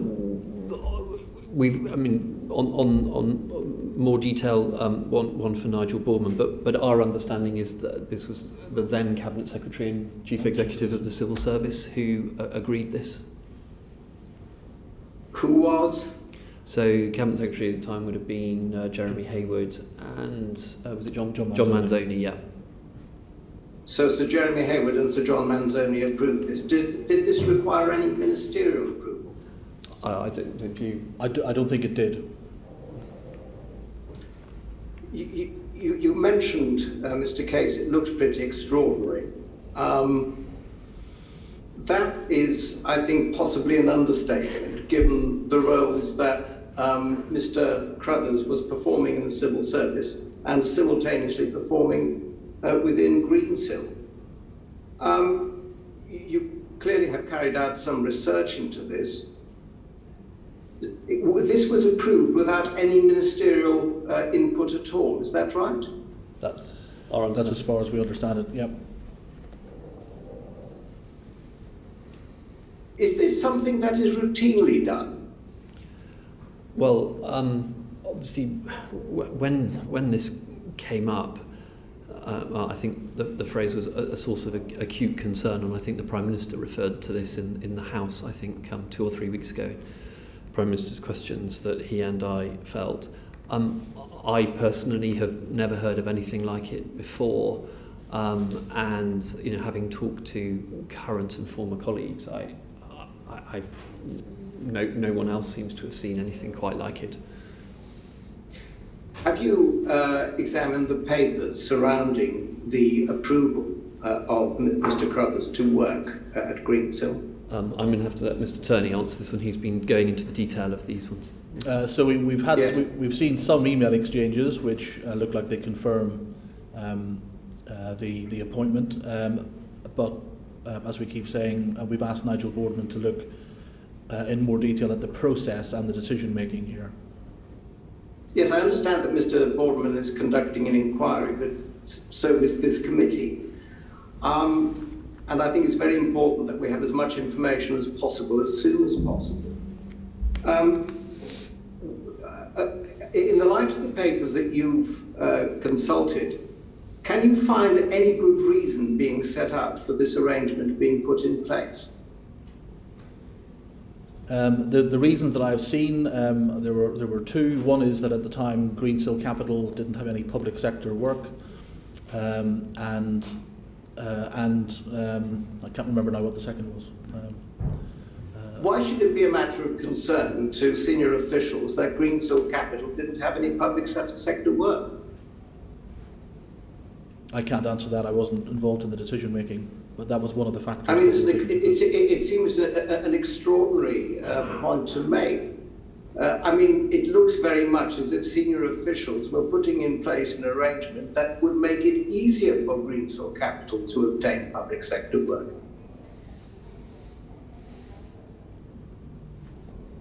Yeah, I mean, I think as you said, we cannot explain how these decisions were taken or why. It's why they're of acute concern and why we, recognise that the committee's conducting its own investigation, inquiry into this, and will help further where we can. But for us, at our first look, we can't explain many of these things. It does not look appropriate. But Nigel Boardman has been commissioned by the Prime Minister, and this is the one thing that one of the many things he'll have to look into to tell us whether there are things that we haven't spotted. He will of course be able to interview people, etc., and we'll have more time than we've had to look into these things. Mr. Crothers then went to work on permanently for Greensill. That's right, isn't it? Is that? I'm afraid I think he was still working for them until the company collapsed. Yes. And he didn't apply for approval from ACOBA. Is that right? He didn't for the initial appointment because that was it was managed internally because he was still in the civil service. He didn't seek approval when his role changed from being a board advisor to being a director of Greensill, and the rules state that if the role that you've gone into changes substantially, I think is the phrase, then you ought to seek approval from ACOBA, and he didn't do that. And wouldn't you agree with me that that's deplorable? Well, as I say, the rules are clear that if the role changes substantially, then you ought to seek approval from ACOBA. Thank you. Thank you. Karen Smith, please. Thank you, Chair. Just following up Mr. Jones's question there about the company seeking perhaps then to be involved in the public sector. One of the issues with regards to Greensill is their supply chain finance model, particularly within the National Health Service, and using that as a reputational basis. It seems hard to distinguish the financial gain to the company in the short term. Is the matter of the company using its access into the public sector to use the reputation of our public sector something that you think Mr. Borden should be looking at? It is one of the things that he will be looking at, yes. Thank you. John McDonnell.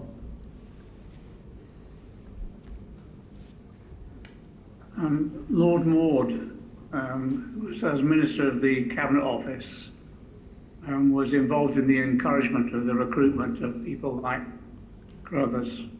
and as part of his plan to overhaul the government procurement process, and Lord Moore subsequently hired him. He actually has confirmed also that he's consulted with Crothers about procurement since Crothers joined Greensill. Yet Lord Moore has been recruited by the current government to conduct a review of the Cabinet Office. Can you tell us how that review is now going? And given the role that Lord Moore has played in all of this, is he the most appropriate person to be undertaking this review, do you think? So on the detail of the review, if I may, I'll ask Ms. Alex Chisholm to update the committee, because he's overseeing it. On what I can tell you is that I know there was a very rigorous process of managing conflicts around Lord Moore's appointment to conduct this review. I mean, as for his appropriateness, I think his long experience in government, including in the Cabinet Office, given the areas that he was looking at, I think, which is on functional reform, I think that's why he was judged a sensible person by ministers to bring in to conduct the review. It was his experience. Thank you. Tom Randall, please. Thank you, Chairman. There are non-civil service roles such as departmental non-executives and Crown representatives, and they're, as I understand it, recruited externally on the basis of their experience and expertise.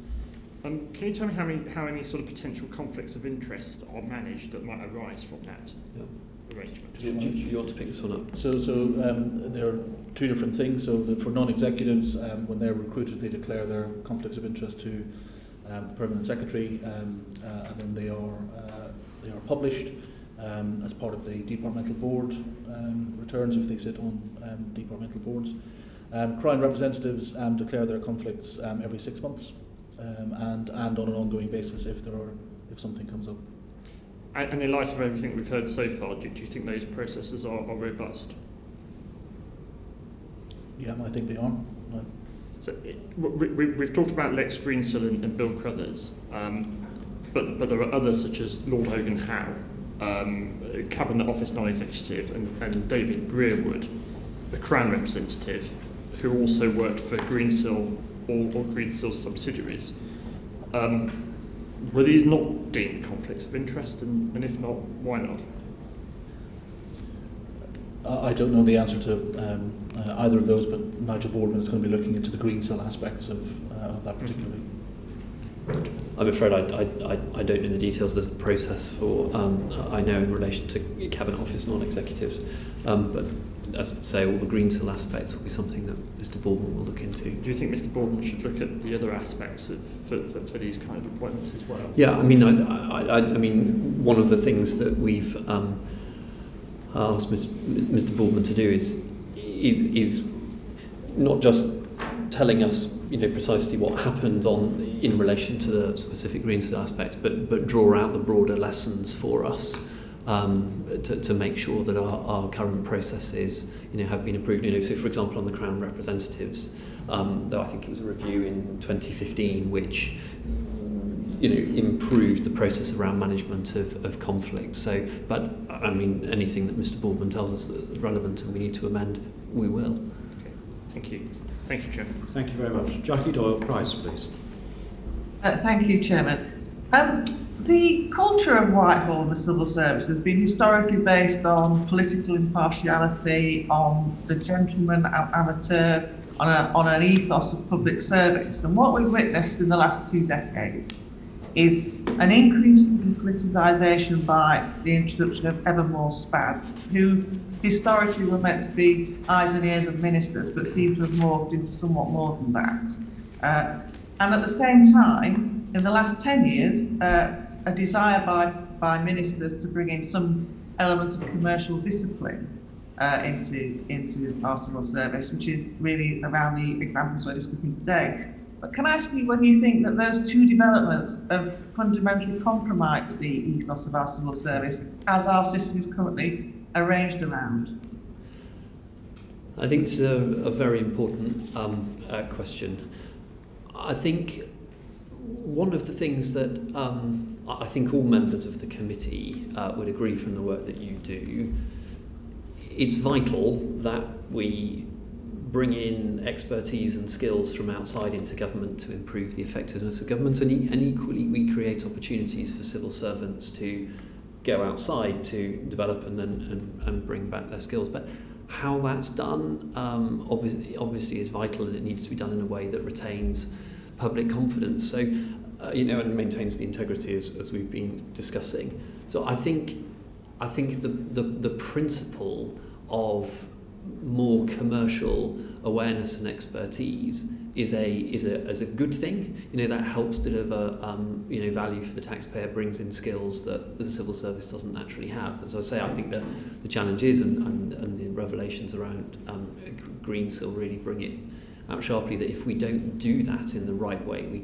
we cause ourselves problems. And it's an interesting question about the sort of what that does to the ethos of the civil service. I think it adds skills and expertise and adds things to the ethos.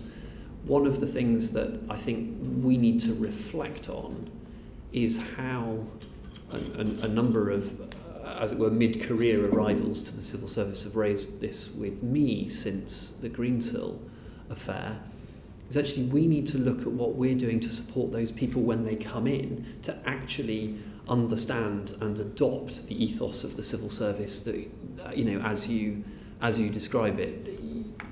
When you come in and you grow up through it and training courses and what have you, it can be imbued, but actually that important ethos that you describe, which of course basically underpinned by the principles in public life, is something that I think we as people come in, we learn from them, but we need to help them better understand the underpinning ethos. Is one of the reflections that people have had and shared with me. I think one of the suggestions I would make for you to reflect on, and I'd expect ministers to do the same, would be that the behaviours we expect of people, it's essentially a voluntary code of practice. And I would love to believe that we could continue to rely on that, but I'm really depressed actually by what I'm hearing, because I'm thinking that we can't. But you mentioned the Nolan principles of public life, which frankly, as a code of behaviour, capture everything. But I bet if you asked ministers and senior civil servants what they were, they won't be able to tell you, because essentially the way in which we transmit these values is actually very benign. And I think as a suggestion for you to take away, I'd leave out there that perhaps the Cabinet Office, as the guardian of our machinery of government, could think about how we could reboot the expectation of those principles. But just moving on to another example, we've heard about Lord Agnew and Secretary of State for Health, Matt Hancock, who've been found to have shares in companies that could be direct beneficiaries of the policies owned by their own departments. Could you perhaps explain to us how those would be arrived at, as to whether that would be constitute a conflict of interest? So the process is, when ministers are appointed, they work with their permanent secretaries to declare all relevant interests, and that includes them and close family members or spouses. Permanent secretaries will then advise on the management of any of those. If any of them are conflicts, they will advise on how best to manage them. And then the independent advisor of ministerial interests will also advise on how best to mitigate if there are genuine conflicts, and that might involve disposal of the shares, or it might involve a blind trust or something like that.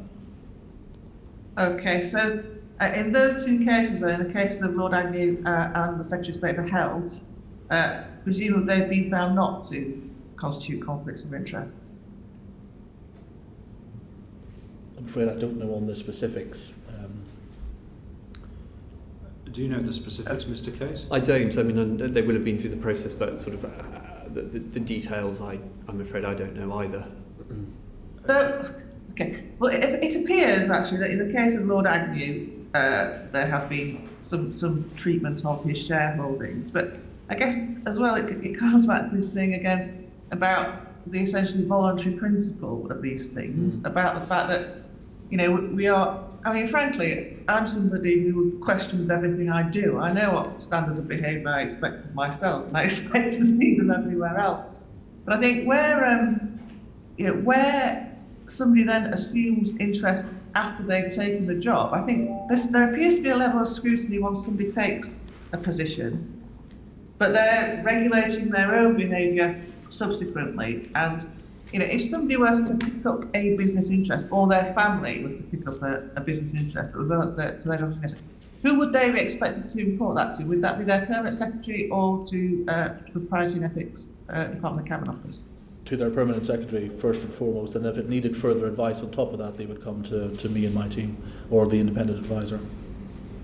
So in the case of both these ministers, that should have been reviewed by the permanent secretary in concert with you if appropriate, really. Yeah, and the duty is on ministers to keep their conflicts updated. If there are any. Okay, thank you. Can I make this observation, and it is done sincerely? Both those examples that my colleague raised have been topical, to say the least, in the news. And it could, I think, have been guessed that we would ask questions on this. So I appreciate the need for confidentiality in individual cases, and particularly Mr. Turney's role. But I am surprised that you can't furnish us with greater detail and answers on those two specifics. Is there anything that, Mr. Case? No, I mean, we'll follow up with more detail. Apologies that we don't, as you say, duty of confidentiality around individual cases, but very happy to set out more as required. Because rather than having the discourse through the press continually, we'd quite like to imagine ourselves as a select committee capable of such things as well. But if I could go to Karen Smith. Thank you, Chair. And on that, with regard to Mr. Hancock, who joined in sort of 2018-19, so I appreciate, Mr. Case, it's before your time. But the question really is, he has described himself as following the process. And I think we're a bit bereft of exactly how he's followed the process, or indeed what process. So I think what you've just outlined to Jackie Doyle-Price is that duty is upon the minister, so that Mr. Hancock should have declared the interest in his family's firm before they became listed on the NHS contractor register. So the question is, did he ask that question? Or did he assume that he didn't need to? So I think from what you've just said, that question he would have asked of the permanent secretary at the time, and the permanent secretary may well have come through to you for clarification. Is that right? So obviously neither of us were in post at the time. So no, I'm asking about the process. Is that the right process we would expect to be able to see? Apologies. Yes, that's correct. Okay. So then can we be furnished, again in front of the chair, this is a very obvious question, given the publicity particularly, and really quite the shock that a family interest in a contracted firm to the NHS is on a register and not declared. Given the public interest in that you haven't come to this committee prepared with that knowledge, could you then go back to the Department of Health, find out the answer to that question and let us know, or instruct them to let us know? Gladly. Thank you. Thank you very much. We're going to my colleague who's been waiting very patiently, David Mundell, please. Thank you, Chairman. Mr. Case, the last time you appeared before this committee, I asked you if you were the line manager of the Permanent Secretary of the Scottish Government, and you at that stage weren't sure, but subsequently wrote to the committee to confirm that you were going to be the line manager of the Permanent Secretary. Can you tell me in practical terms what being the line manager of the Permanent Secretary of the Scottish Government involves? Yeah. It's similar in many ways to line management for colleagues working for the UK government, but it is different in other aspects. So the Permanent Secretary for Scotland and indeed Wales, they would be agreed with the First Minister or First Ministers and myself, and then I would, as with other Permanent Secretaries, line manage monthly meetings to go through, performance issues, etc. In relation to the permanent secretaries in Scotland and Wales, it is obviously different because they work for the Scottish or Welsh government. I have less day-to-day insight into the into the roles that they're performing, and I don't see them interacting with their ministers, for example, directly in the way that I do for other permanent secretaries.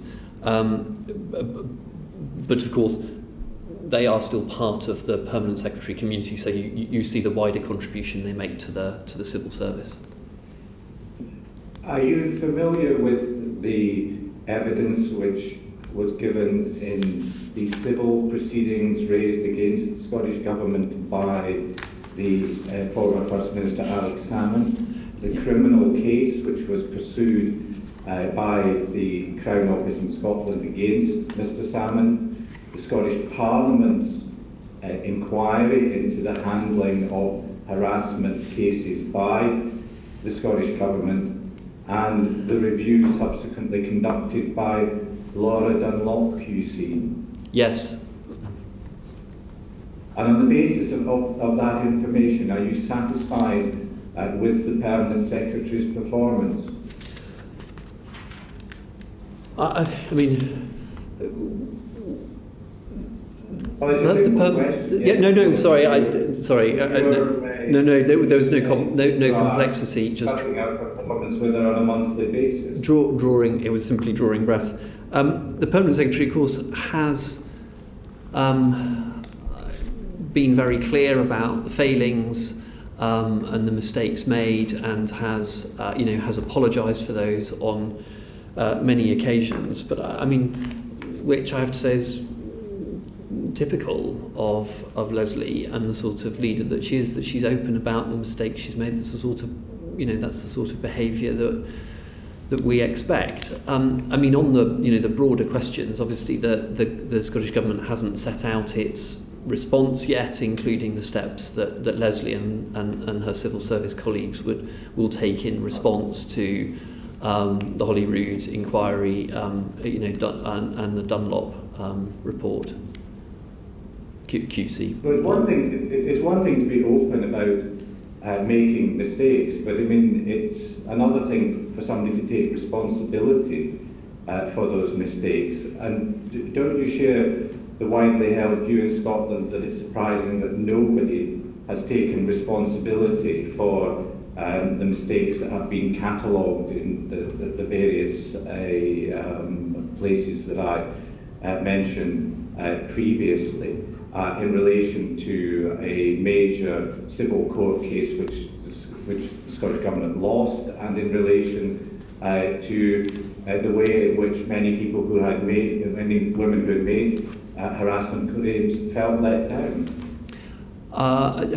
From what I've seen, Leslie has taken responsibility for those.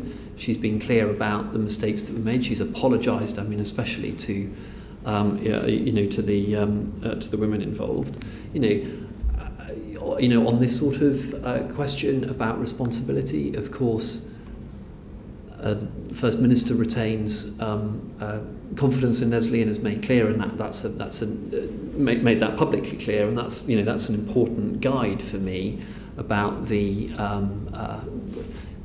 about how the overseeing minister feels about the performance of a permanent secretary. Well, just to expand on that, so that's just a guide. Ultimately, it would be for you to determine whether or not her performance was satisfactory. The permanent secretary, indeed whoever it was satisfactory, not the First Minister. So the confidence and the feedback and the report from the First Minister in this case would be a really important part of taking that judgment to me as a line management, and there would be wider factors as well in terms of what I see in terms of broader contribution to broader civil service leadership. But the feedback from and the ongoing confidence of First Minister or actually a Secretary of State would be a very important thing that I would take into account in assessing performance. Yes. It's not the only thing, but it's an important. I mean, I think there would be very unusual circumstances that you considered a permanent secretary's performance to be, as it were, below standard if the Secretary of State or First Minister or what have you was actually displaying full confidence and giving, strong feedback on performance.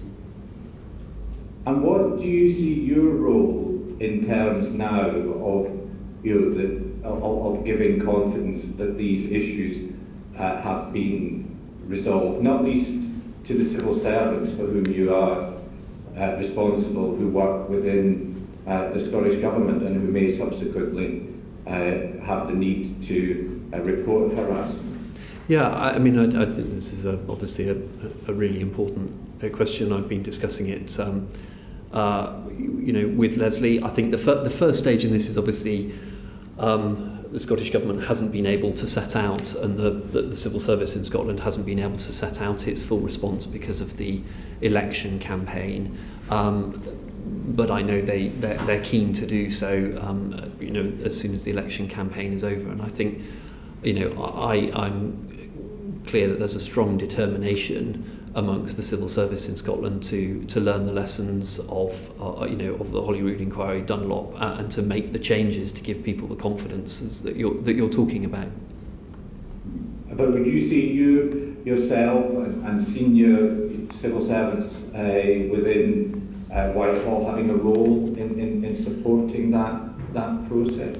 Yes, supporting and also drawing lessons from it ourselves. I mean, it's a UK civil service. We have to learn from each other. It's not just all one way. Is talking through with Leslie and senior colleagues what they've seen, what they've learned, how they could go about, how can we support them in doing that, and vice versa. To be honest, I think there are things that we should look at and reflect on too. Okay, thank you, Mr. Case. Thank you. I just checking with Mr. Cowan if there's a supplementary question. No, there isn't, in which case we go to Jackie Doyle-Price, please. Thank you. Given that much of what we've been talking about is about behaviours, perhaps one tool which could be used to reassert what behaviours we expect of ministers, their advisors and their civil servants would be a revision to the Cabinet Manual. Are there any plans to revise it? There's nothing formally planned, but we're looking closely at this. There is a case for it, but not one that we've sort of fully developed yet. I mean, there are obvious changes like leaving the EU. There are very recent developments like actually the ministerial maternity bill that's not covered. So, as I say, nothing sort of formally in train, but it's something that I think will reflect on. And the Lords Constitution Committee is currently looking at this question, and will want to take into account their reflections. And actually, if we begin this process, something we will actually want to try and build consensus around. So views of parliamentarians will be important on this. This was an issue that came up in the deliberations on the Joint Committee of the Fixed Term Parliament Act, because of course the current draft was largely written as a result of a coalition, which obviously is past its sell-by date. Yeah. But also, given what's happened constitutionally with respect to prorogation in the last year or so, and the decision to get rid of the Fixed Term Parliament Act, we were very concerned in the committee about the dissolution principles being somewhat thin. And I just wondered what deliberations and what role you played in the development of those, and really those sorts of things, those principles of behaviour are something that should be captured somewhere, and the Cabinet Manual might be not the only way to capture them, of course, but would be a convenient way of doing it. Yeah, I mean it's a good suggestion, and I know the committee looked at this, and ministers are going to respond to the committee on these principles. I mean, as you say, you described them as thin. Of course, they were drawn as much as they could from the pre-existing modernised version of the Lascelles principles, as they were originally called. you can't account for every scenario with these principles. But the point you're making about needing to update the Cabinet Manual, assuming that the Fixed Term Parliament Act is repealed, is a point well made. Obviously, it's for Parliament to decide that. Thank you. Very briefly, Lord Russell-Moyle. The Cabinet Manual seems to need to be updated. The Register of Ministerial Interests is delayed in being published. Ministerial Responsibility was delayed. List was delayed by 6 months in being published. We've got a raft of inquiries that you say are ongoing. There seems to be a lot of treading water, but no actual action, no outputs, on any of these things. Is there a problem with capacity in your team to actually get things done? Mr. Turney's new into post. He can give a view. I mean, it is a hard working and hard pressed team. They're working incredibly hard, and there are a great number of demands on them. But I'm sure once Mr. Turney's been in for a short while, he will let me know if he believes he requires more resources to fulfil this range of functions. I certainly will. But you have been in now for over 6 months, and a lot of these things are being delayed under your watch. Why are there these substantial delays in terms of updating the Cabinet Manual, but also in terms of publishing the Minister's Register of Interests? So obviously the Register of Minister Interests is a particular feature of the timing around Sir Alex's departure and the time that it's taken to get a replacement in. I mean, on the wider thing, on the wider pressures, as you will appreciate, we have been through extraordinary times, and we are still going through them. And the Cabinet Office is, particularly has been at the centre of the Whitehall organisation of the COVID response, of managing EU exit, and those things have put pressures on the whole department. And I think people you'll understand why. As we move beyond those immediate pressures, it may well make sense to give Mr. Turney more resource, and I will take his advice on that once he's made his assessment. Well, I just want to quickly ask, look, you've come here today, you've not been able to answer most of the questions that we've asked in the first section. You claim that there's an ongoing inquiry. You weren't able to answer any of the questions on how the Prime Minister financed the refurbishment, and you weren't able to answer most of the questions on how staff or non-paid advisors were appointed. Do you feel like you've been put up to dry by coming and being sent to us without any briefing? I'm not sure I'd accept that description. We come here and we do our best to answer the questions that we can based on. I'm sorry? You haven't answered almost all the questions, the substantive questions you've been unable to answer. So is it that you didn't do your homework, or has someone set you up, put you out here, without giving you the information you needed? As I say, we come here to answer the questions as best we can. You've asked us lots of questions about Boardman, as I made clear, about the Greensand affair. As we made clear at the outset, we've been able to do some work into the detail. We've set that out.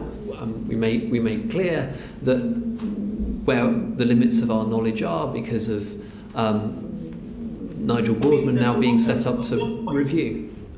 At one point you said to us you didn't want to say something in case of misleading us. So is it better you say nothing, or is it better that you give us the best evidence you have and then come back later and correct where needed? Because at the moment it feels like you're verging on the saying nothing rather than saying something that might need to be corrected later. Well, I simply don't accept. I simply don't accept that. On all the Greensand things, we have given you the best information that we have from the reviews that we've been able to do. We've been clear where we where the limits of our knowledge are, where Mr. Boardman will have to pick up the baton and understand more. We've offered more information on, sharing letters of appointment and what have you, and offered to follow up with the committee where you've asked for more.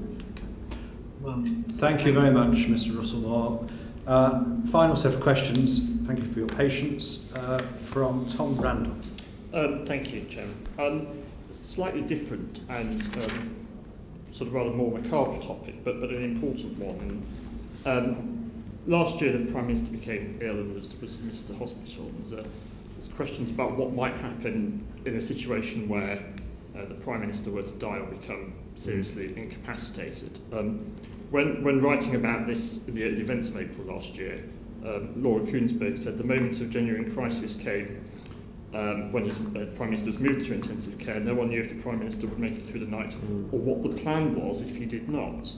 Could you talk us through what the process would be in such a situation? Yeah, and as you say, macabre thoughts, but important that we are, learn lessons from that episode and be clearer about establishing and recording how we would approach. So obviously the appointment of the Prime Minister stems from, it's an act under the royal prerogative and exercisable only by the sovereign. The clear convention that the sovereign calls on the leader of the largest party or in coalition slightly amended circumstances is there. I won't tread too much into commentary on party leadership rules, but obviously they have changed over recent decades on much longer processes than they've been historically. So what's very clear is that in the event of a Prime Minister dying suddenly, the conventional party processes for identifying a leader and therefore being clear that who the sovereign should call on wouldn't work. So I think the assumptions would be that actually what you'd end up having to do is separate out the sort of strict processes of party leadership and the job of Prime Minister, and in effect have an interim Prime Minister. Of course, there's no such thing constitutionally, and that would likely have to be a decision for the Cabinet to nominate somebody who could step into the role of Prime Minister and who Cabinet believed could fulfil that requirement to command the majority in the House, and the sovereign would need to be given a rapid and clear recommendation by the government on who to call on. And by our estimation, and given the pressures of the job, we don't think you'd want to be leaving it for more than 48 hours before identifying such a person. So as Cabinet Secretary, in terms of who you would take your instructions from, it would be a case of waiting until Cabinet has met and made a decision? I think it would be encouraging Cabinet to meet as soon as possible to take those decisions, to ensure that the gap was as short as possible. Obviously, as sort of part of the historical convention, along with the Principal Private Secretary of the Prime Minister and the Private Secretary of the Queen, is working together to make sure there's good order in the Constitution. The assumption is also that Cabinet would need to identify, as it were, an honest broker in the room to facilitate the Cabinet discussion. One assumes that would be, for example, a Chief Whip. So Cabinet Secretary will be working with the Chief Whip as well to make sure that that conversation happened in a way and a conclusion was drawn so that the sovereign had clear advice. And above all else, we made sure there was a Prime Minister who protected the sovereign from getting involved in any sort of political controversy. So in terms of your own role in this process, so that the Cabinet would meet to decide this, what would you see your own role as? Sort of just brokering or fostering that process to make it? It would, to be honest, largely be a political discussion, but it would be making sure it reached a conclusion along with whoever in effect had to take the chair is working with that person to make sure. But as I say, it's a complicated one for a civil servant because it's actually a fundamentally political act for a party to nominate an interim, as I say, interim in inverted commas, Prime Minister, but would be to keep up the pressure to make sure that was done to preserve the sovereign's government. Thank you. Thank you, Chairman. Thank you. Very, very few issues for levity in our questioning today, Mr. Case. The committee is grateful to you and to Mr. Tierney for coming before us this afternoon, for the time that you've spent.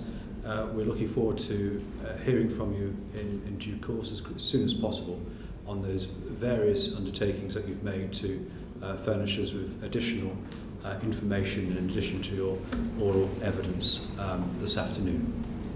Order, order. Thatcher Room.